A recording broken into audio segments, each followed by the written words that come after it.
বিজয় কুমার উচ্চতর বালিকা বিদ্যালয়ে শনিবার এনএসএস শিবির অনুষ্ঠিত হয়। 7 দিন ব্যাপী চলবে এই শিবিরের উদ্বোধন করেন আগরতলা পুর নিগমের মেয়র দীপক মজুমদার।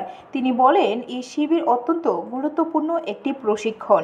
এই প্রশিক্ষণ দ্বারা সমাজের প্রতি দায়বদ্ধতা এবং নিজেকে সুরক্ষার বিষয়ে অবগত হয় ছাত্রীরা।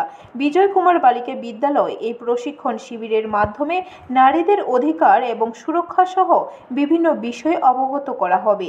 ছাত্রীরা উৎসাহের সাথে অংশ নিয়েছে এই শিবিরে। আমাদের জলস্বস্থিত রামকৃষ্ণ মিশনের কাছে মহারাজের কাছে তিনি আমাদের আজকের এই স্বাস্থ্য শিবিরে যিনি উপস্থিত হয়েছেন, ওনার অনুপ্রেরণায় বা ওনার সহযোগিতায় এই স্বাস্থ্য শিবির চলছে। মহারাজ পরম পূজনীয় শ্রী সুশান্তানন্দ মহারাজকে, যিনি আমরা সঞ্জয় মহারাজ হিসেবে জানি, আমার খুব কাছের এবং শ্রদ্ধার জায়গা ওনার।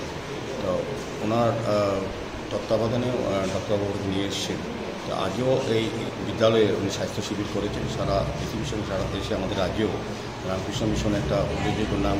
মানব সেবায় বা মানুষের সেবায় ওনারা কাজ করে যান। প্রতি বছর প্রতিটি মুহূর্তেই ওনারা মানুষের সঙ্গে থাকেন।